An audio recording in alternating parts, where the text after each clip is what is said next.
تو یہ کنسائز ہے، بہت چھوٹی سی لیکن چھوٹے سے شعر ہے، لیکن یہ کلیئرٹی لیک کرتے ہیں. آپ کو نہیں پتا کہ دل نادا کو ہوا کیا ہے اور درد کی دوا کیا ہے، دونوں باتیں. قرآن کیا کر رہا ہے؟ قرآن ان ریٹوریکل رولز کو توڑ رہا ہے. وہ بیک وقت خوبصورت بھی ہے اور ڈیپ بھی ہے. وہ بیک وقت کنسائز بھی ہے اور میننگ فل بھی ہے. تو human language is not capable of achieving that. تو 27 ریٹوریکل فیچرز آپ سورہ کوثر کے اندر جب ہوں گے 10 الفاظ کے اندر، آپ اس کو کیسے اچیو کریں گے؟ تو یہ چیلنج ابھی کنٹینیو ہو رہا ہے. یہ میں آپ کو ایک انٹرپریٹیشن بتا رہا ہوں، لٹرل چیلنج کی ایک انٹرپریٹیشن. ٹھیک ہے، کہاں تک چلے گا دیجیے ہم کہ created by words with the most optimal meanings. words میں compromise نہیں ہو رہا، optimal meaning کے ساتھ word استعمال ہو. make sure that these words are used only once in the 3 lines and not used anywhere else in the book. Ensure that these 3 lines concisely and eloquently semantically mirror the chapter before it, and they must formulate a profound response to an unplanned set of circumstances. Profound response to an unplanned circumstances. یہ سورہ کب نازل ہوئی تھی، کس کو پتا ہے؟ سورہ کوثر.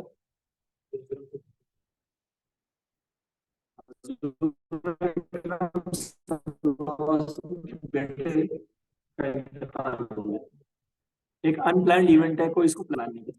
ٹھیک ہے، اور رسپانس آ رہا ہے. آپ دیکھیں اچھا رسپانس ایونٹ کس قسم کا؟ ایک بہت دل دکھا دینے والا ہے. اچھا تو بیٹے کا انتقال ہو گیا.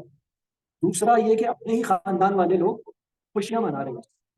وہ کہتے ہیں جی وہ تیرا محمد کی جڑ کٹ گئی، چلو ہماری جان چھوٹی. محمد جو ہے صلی اللہ علیہ وسلم، یہ خود جو بھی بیان کر رہے ہیں یہ کر کے جب ان کا انتقال ہو جائے گا تو ان کے نام کا کوئی لینے والا نہیں ہوگا، ہماری جان چھوٹی. تو ایک بہت ہی افسوسناک صورت سچویشن. اور اس کا رسپانس کیا آ رہا ہے؟ آپ سوچیں کہ یہ لہجہ کس کا؟ اسی نبی سے جس کا بیٹے کا انتقال ہوا، جس کو لوگ برا بھلا کہہ رہے ہیں، جس کے بیٹے کے انتقال کے اوپر خوشخبریاں منا رہے ہیں، تو اس کو کہا جا رہا ہے انا اعطیناک الکوثر. نبی سنیے، غم کی بات نہیں ہو رہی، ہم نے آپ کو کوثر عطا کیا. کوثر حوض کوثر کے متعلق بھی ہے، اور خیر کثیر اس کا مطلب بھی بیان کر دیں. خیر کثیر عطا کر دیں. کوثر کا مطلب ہی ہوتا ہے وہ چیز جو بہت زیادہ ہو، کثیر سے مطلب ہوگا. انا اعطیناک الکوثر فصلی لربک وانحر. جب آپ ہمارے اوپر ہمیں ایک ہوتی ہے نا بریومنٹ لیو ملتی ہے، جب ہمارے کوئی آس پاس والا بہت ہو جائے تو چھٹی ملتی ہے آفس سے، بریومنٹ لیو کہتے ہیں اس کو.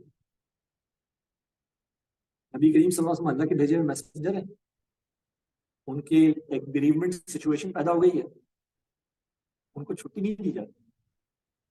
اسے کیا کہا جا رہا ہے؟ فصلی لربک وانحر. آپ اپنے رب کے لیے نماز پڑھیں اور قربانی کریں. ان شانیہ کا ولد، آپ کا دشمن جڑ پتا ہے، تسلی بھی دے دی گئی. لیکن یہ سب دیکھیے کہ یہ لہجہ کس کا. اب نبی کا ایک جو قرآن کا اعجاز ہے، اس میں ایک بات جو بیان ہوتی ہے وہ یہ ہے کہ نبی کریم صلی اللہ علیہ وسلم کی ہزاروں حدیثیں موجود ہیں اور قرآن کی ہزاروں آیتیں موجود ہیں. ان دونوں کے اسٹائل میں زمین آسمان کا فرق ہے. تاکہ ایک شخص جب بات کرے گا تو وہ ایک ہی انداز میں کرے گا، اور دوسرا انداز بنانے کی کوشش بھی کرے گا تو کہیں نہ کہیں وہ انداز ریپلیکیٹ ہوگا. دوسری بات، اگر ایک شخص خود یہ کام کرتا ہے، ٹھیک ہے، تو اس کے جو بھی اس کے اوپر حالات وارد ہو رہے ہوتے ہیں، ان حالات کا اثر اس کی زبان میں، اس کے کلام میں آ جاتا ہے. نبی کریم صلی اللہ علیہ وسلم پہ جب مشکل حالات آ رہے ہیں تو آیت یہ نازل ہو رہی ہے. جب غزوہ احد میں مسلمان ہار رہے ہیں، ہار جاتے ہیں، نبی کریم صلی اللہ علیہ وسلم کی بڑی واضح انسٹرکشن کے باوجود یہاں سے مت ہلنا، اگرچہ تم دیکھو کہ ہماری لاشوں کو چیل اور کپڑے کھا رہے ہیں، اور صحابہ وہاں سے لے جاتے ہیں، اور اس کی وجہ سے فتح شکست میں تبدیل ہو جاتی ہے. تو اب اللہ تعالیٰ جب اس پر تبصرہ کر رہے ہیں تو سب سے شروع میں کیا کہہ رہے ہیں؟ سب سے شروع میں کہہ رہے ہیں لیس لک من الامر شیء او یتوب علیہم او یعذبہم فانہم ظالمون. اے نبی، آپ کے ہاتھ میں کچھ نہیں ہے کہ اللہ تعالیٰ ان کو معاف فرمائے یا ان کو عذاب دے، کیونکہ یہ ظالم ہیں. مطلب ہر طریقے سے نبی کریم صلی اللہ علیہ وسلم سپہ سالار ہیں، لیڈر ہیں، ان کا غصہ بڑا بجا ہے اس سچویشن میں. اور اللہ تعالیٰ کیا کہتے ہیں ان سے؟ ہمارے ہاتھ میں نہیں، یہ میرے ہاتھ میں. اب تم کیا کرو؟ نبی کریم صلی اللہ علیہ وسلم سے کہا کیا آگے کہا فاعفو عنہم، معاف کرو انہیں، واستغفر لہم، اور مجھ سے بھی ان کی مغفرت طلب کرو، وشاورہم فی الامر، اور ان سے مشورہ مانگو دوبارہ. ایک عام دنیا کی زندگی میں ایسا کیا ہوتا ہے؟ اگر ایک فوجی اپنا جو اس کا آرڈر ہے اس کے خلاف کرتا ہے، اس کا کورٹ مارشل ہوتا ہے. تو یہ کیا بات بتا رہی ہے آپ کو؟ نبی کریم صلی اللہ علیہ وسلم اس کے آتھر ہوتے ہیں تو وہ اپنی بات کرتے ہیں، وہ اپنی بڑائی بیان کرتے ہیں، وہ اپنی اتھارٹی جتاتے ہیں. یہاں بیان کر رہے ہیں آپ کی اتھارٹی ہے نہیں. لیسا علیہ کا ہدا، اللہ کے نبی صلی اللہ علیہ نبی، آپ ان کو ہدایت نہیں دے سکتے، ولیکن اللہ یہدی من یشاء، اللہ تعالیٰ جس کو چاہتا ہے ہدایت. ادھر اتھارٹی ختم کی جاتی ہے. تو یہ کیا بات ہے؟ یہ قرآن کے اعجاز میں سے ایک اور اعجاز کو بتایا جا رہا ہے کہ یہ اس کا جو آتھر ہے، اس کی جو سورس ہے وہ ڈیوائن ہے، وہ نبی کریم صلی اللہ علیہ وسلم نے. اچھا، وہ چیلنج آگے کر رہا ہے کہ اس حالت کے اندر بھی اس سرکمسٹانس کا رسپانس آیا ہے، اور perfect response. You must use 10 letters in each line and 10 letters only once in the entire 3 lines. Throughout the whole piece, make sure you produce a semantically oriented rhythm without sacrificing any meaning. ایک ردم بھی ہونا چاہیے لیکن meaning sacrifice نہیں ہونا چاہیے. میں نے آپ کو بتایا پہلے کہ ردم اور میننگ میں ایک گیو اور ٹیک ہو رہا ہوتا ہے. آپ یا تو ردم لے کر آ سکتے ہیں یا میننگ لے کر آ سکتے ہیں. Do all the above publicly. ایک چانس ملے گا آپ کو، یعنی کہ جس کو کہتے ہیں ایکسٹمپور بولیں آپ سب کچھ فی البدیہہ بولیں ابھی کے ابھی پبلک میں سامنے. In one attempt, without revision or amendments, in the absence of any formal training in eloquence and rhetoric. یہ اس چیلنج کو وربلائز کیا ہے. وہ جو اتنی بات اللہ تعالیٰ نے کہی تھی نا، یہ فاتونی صورت میں مثلی، یہ ایسی ایک صورت لا کے لکھا ہوگا. تو انسان دیکھتا ہے کہ یہ امپاسبل ہے. اچھا، تو کیا اس نے روک دیا لوگوں کو اس کی کوشش کرنے سے؟ نا دنیا میں تو ہر قسم کے لوگ بھرے پڑے ہیں، اور آج بھی انڈیا میں اسلام کے خلاف الگ مہم چل رہی ہے، امریکہ میں الگ مہم چل رہی ہے، باقی جگہوں پہ الگ مہم چل رہی ہے. تو آسان کام کیا ہے ان لوگوں کو؟ اور آج خاص طور پہ آرٹیفیشیل انٹیلیجنس کا زمانہ ہے. پورا قرآن تاکہ آپ فیڈ کر دیں آرٹیفیشیل انٹیلیجنس کو، اس سے بولیں کہ ایک اور بنا دو. آرٹیفیشیل انٹیلیجنس آج یہی کام کر رہا ہے نا. وہ ٹرین ہوتا ہے، اسٹرکچر سیکھتا ہے، سمجھتا ہے انسان کیسے بات کرتے ہیں، اور جب اس کو سمجھ میں آ جاتا ہے کہ انسان کیسے بات کرتے ہیں تو وہ آپ کو اب جو ہے وہ رسپانس بتانا شروع کر دیتا ہے.